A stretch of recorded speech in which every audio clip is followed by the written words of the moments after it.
যে কোনো শাক তোলা আমার শাশুড়ির কাছে মনে হয় খুবই সহজ একটা কাজ। রাতে শুধু একবার বলছে, মা আমার কিন্তু অনেক কচু শাক খাইতে মন চাইছে। ঘুমে থেকে উঠে দেখি কত সুন্দর করে শাকগুলি কেটে বেছে পরিষ্কার করে রেখে দিছে। যাই হোক, পরে কিন্তু আমি শাকগুলি সুন্দর করে ধুয়ে টুয়ে রান্না করতে গেছি। তো আমার শাশুড়ি আমাকে বলতেছে, তোমার রান্না করতে হবে না, ওঠো আমি সুন্দর করে রান্না করি। তো আমার শাশুড়ির হাতের প্রতিটা রান্নায় কিন্তু অনেক অনেক মজা। তার ভিতরে শাকটা বেশি ভালো লাগে খেতে। তো আসসালামু আলাইকুম, সবাই কেমন আছেন? আশা করি ভালো আছেন। আমি আল্লাহর রহমতে অনেকটাই ভালো আছি।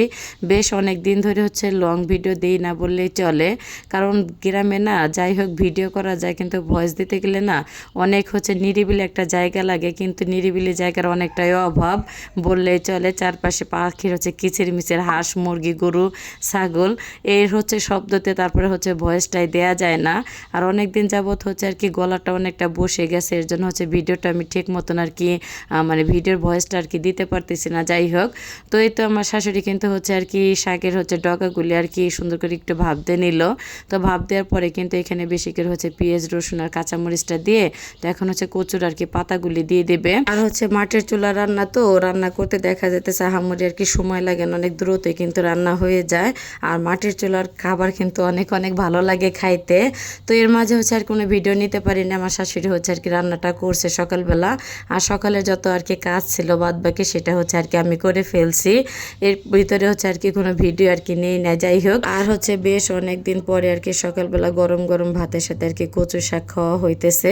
আর শাকটা খেতে অনেক অনেক বেশি মজা লাগছে। তো বেশি করে পেঁয়াজ রসুন কাঁচামরিচটাও দেওয়া হয়েছে। শাকের ভিতরে পেঁয়াজ রসুন কাঁচামরিচের পরিমাণটা একটু বেশি দিলে না খেতে কিন্তু অনেক অনেক বেশি ভালো লাগে।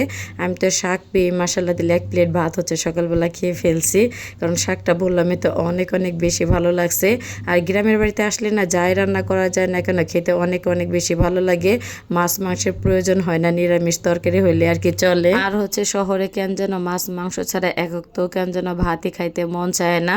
তো ভাতগুলি খাওয়ার পরে দুপুরের দিকে একটুখানি আম খাইতে মন চাইছে। আর আমগুলি দেখতে অনেক অনেক বেশি ভালো লাগতেছিল। কালারটা কিন্তু মুখে দেওয়ার পরে দেখে অনেকটা টক। তো ভাবলাম টক মিষ্টি আম দুইটা মাখাইলে কিন্তু খেতে অনেক অনেক বেশি ভালো লাগে। আর আমরা বাড়িতে কিন্তু সদস্য মশলা দিলে অনেক, তো যতটুকু আম মাখাইছি সবাই একটু একটু করে হাতে দিয়ে দিয়ে খাইছি।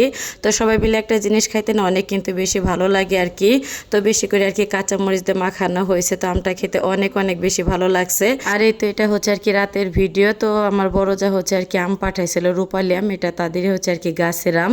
তো আমগুলি খেতে অনেক মিষ্টি ছিল। রূপালি আম তো এমনিতে অনেক মজার একটা আম। তো সব মিলে কেমন লাগলো আজকের ভিডিওটা সবার কাছে অবশ্যই কিন্তু কমেন্ট করে জানাবেন। তো ভিডিওটা আমি এখানে শেষ করলাম। সবাই ভালো থাকবেন, সুস্থ থাকবেন। আসসালামু আলাইকুম।